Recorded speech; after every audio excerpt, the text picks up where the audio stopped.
내가 너희를 세상에서 뽑아 세웠으니 가서 열매를 맺어라. 너희 열매는 길이 남으리라. 할렐루야. 주님께서 여러분과 함께 마테오가 전한 거룩한 복음입니다. 그때 예수님께서 수석 사제들과 백성의 원로들에게 말씀하셨다. 다른 비유를 들어보아라. 어떤 밭 임자가 포도밭을 일구어 울타리를 둘러치고 포도학을 파고 탑을 세웠다. 그리고 소작인들에게 내주고 멀리 떠났다. 포도철이 가까워지자 그는 자기 몫의 소출을 받아오라고 소작인들에게 종들을 보냈다. 그런데 소작인들은 그들을 붙잡아 하나는 매질하고 하나는 죽이고 하나는 돌을 던져 죽이기까지 하였다. 주인이 다시 처음보다 더 많은 종을 보냈지만 소작인들은 그들에게 같은 짓을 하였다.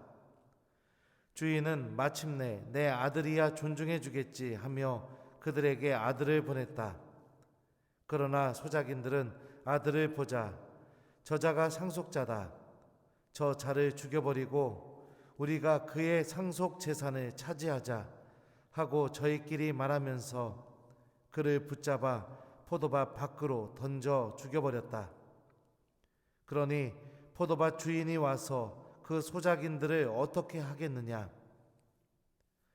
그렇게 악한 자들은 가차없이 없애버리고 제때에 소출을 바치는 다른 소작인들에게 포도밭을 내줄 것입니다 하고 그들이 대답하자 예수님께서 그들에게 말씀하셨다. 너희는 성경에서 이 말씀을 읽어본 적이 없느냐? 집 짓는 이들이 내버린 돌, 그 돌이 모퉁이의 머릿돌이 되었네. 이는 주님께서 이루신 일, 우리 눈에 놀랍기만 하네. 그러므로 내가 너희에게 말한다. 하느님께서는 너희에게서 하느님의 나라를 빼앗아 그 소출을 내는 민족에게 주실 것이다. 주님의 말씀입니다.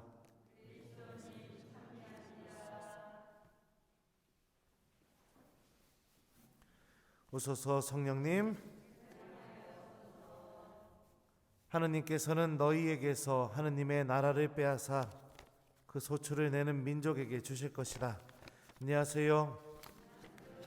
예, 특별히 우리 지금 이 생중계로 보고 계시겠죠? 우리 식당하고 또 우리 도서관 대회의실에서 이 온라인 생중계로 미사 드리는 교우 여러분들, 제 마음이 너무 아픕니다. 여러분들도 여기 성전에서 같이 미사 봉헌해야 되는데 우리 사회적 거리두기 지침 때문에 이렇게밖에 할 수가 없어서 참 마음이 아픈데요. 하느님의 은총이 더 많이 여러분들에게 내리기를 제가 오늘 미사 때 기도하겠습니다. 저는 보좌 신부 때 새 신부였지만 굉장히 유능한 신부였던 것 같습니다. 성경에 나오는 야곱처럼 하느님이 제가 하는 일마다 축복해 주셔서 막 다 잘되게 이렇게 해주셨었어요. 청년 미사 같은 경우는 청년들이 미사 때 한 400명에서 500명 정도 미사에 왔었습니다. 그러니까 1층이 청년들로만 꽉 찼었죠. 2층 어른들은 청년 미사 드리려면 2층으로 올라가야 됐었어요. 초등부 어린이 미사 또 중고등부 미사도 막 아이들이 너무 재밌어하고 즐거워하고 그리고 또 막 미사에도 자주 오고 그랬었습니다. 그래서 참 너무 기뻤었죠.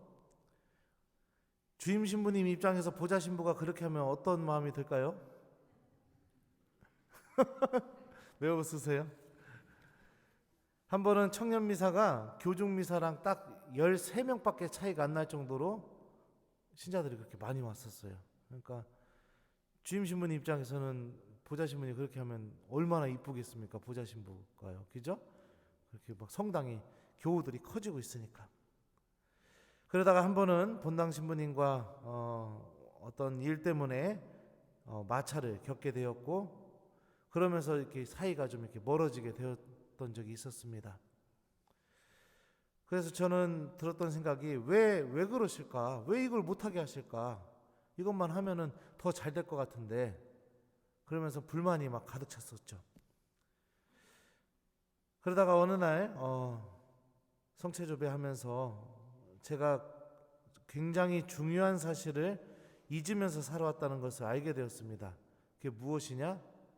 저는 주임 신부님의 보좌 신부라는 사실입니다.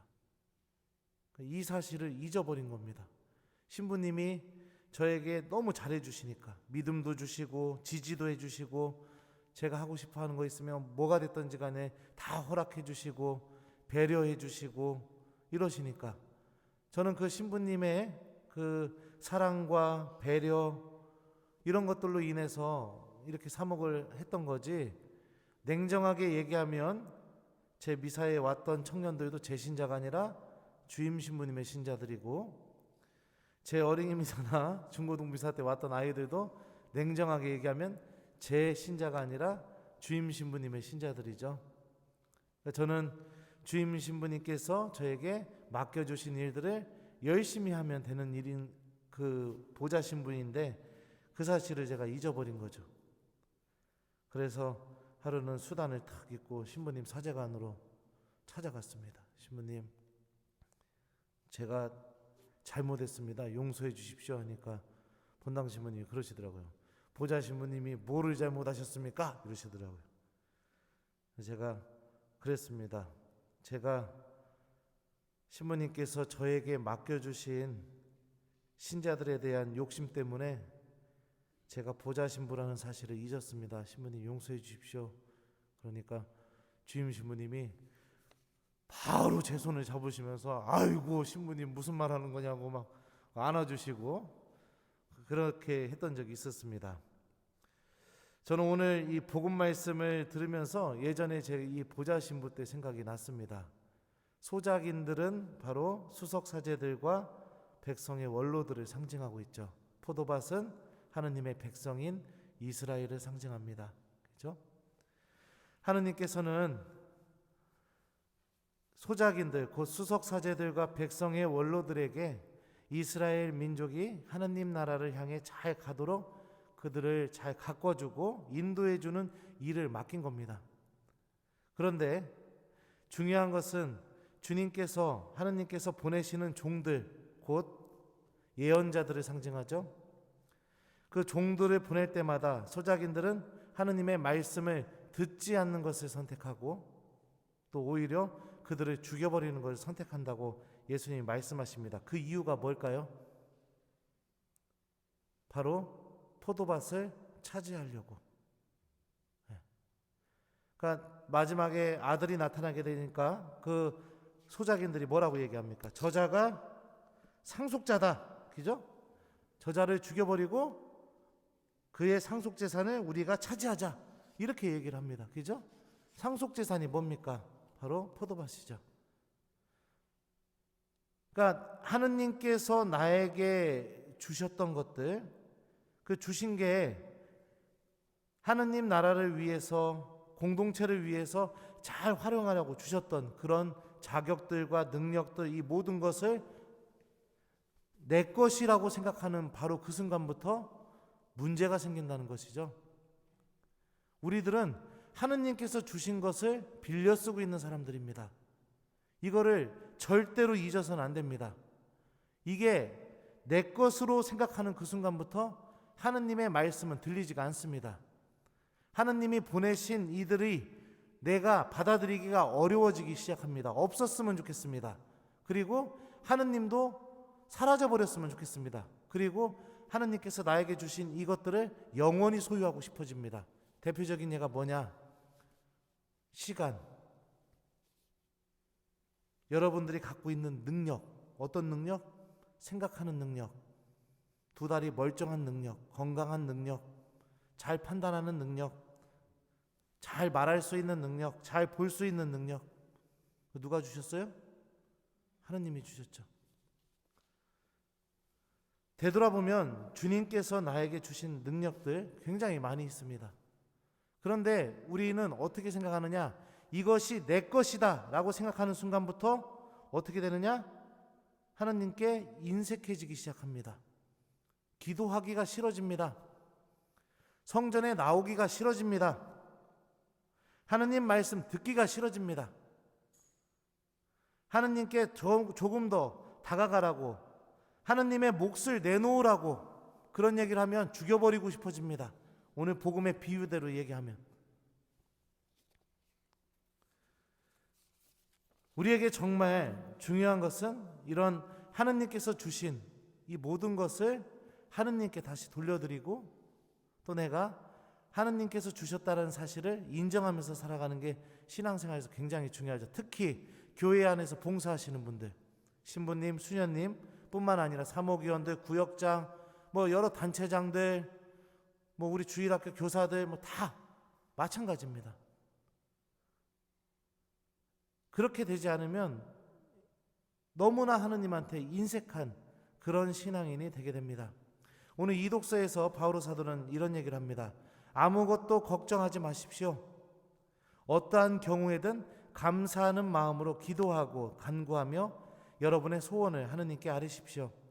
그러면 그 사람의 이해를 뛰어넘는 하느님의 평화가 여러분의 마음과 생각을 그리스도 예수님 안에서 지켜줄 것입니다. 바오로 사도는 방법을 알려주고 있죠. 지금 우리의 신앙생활 안에 감사하는 신앙생활이 있어야 된다는 거죠. 무엇에 대한 감사? 주님께서 나에게 주신 것에 대한 감사. 그 감사하는 마음이 있게 될 때 하느님의 평화가 우리들 안에 자리 잡게 되게 되고, 예수님께서 나를 지켜주면서 내가 끊임없이 하느님께 어떤 부르심을 받았는지, 교회 안에서 어떻게 봉사해야 되는지, 또 하느님 나라를 어떻게 준비해야 되는지, 이런 것들을 명확하게 알 수 있게 된다고 알려주고 있습니다.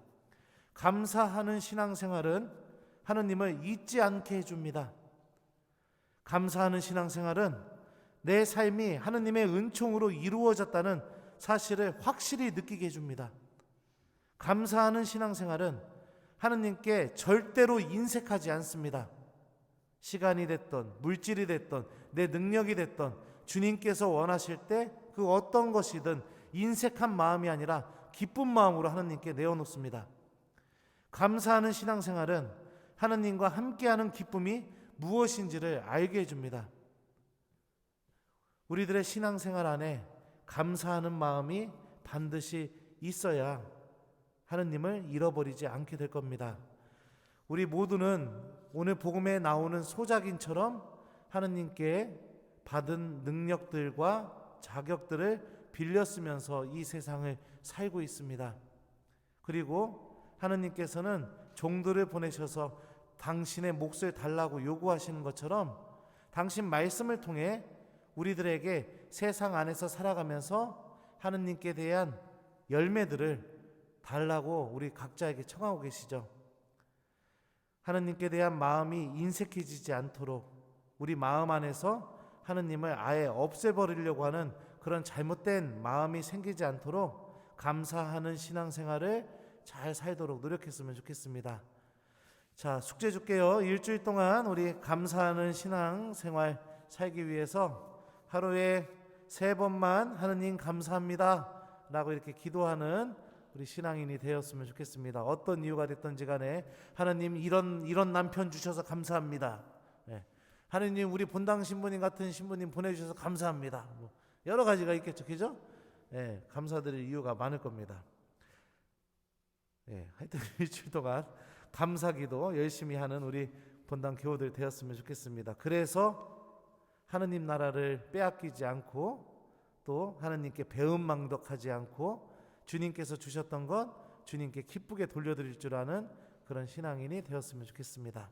하느님께서는 너희에게서 하느님의 나라를 빼앗아 그 소출을 내는 민족에게 주실 것이다. 아멘.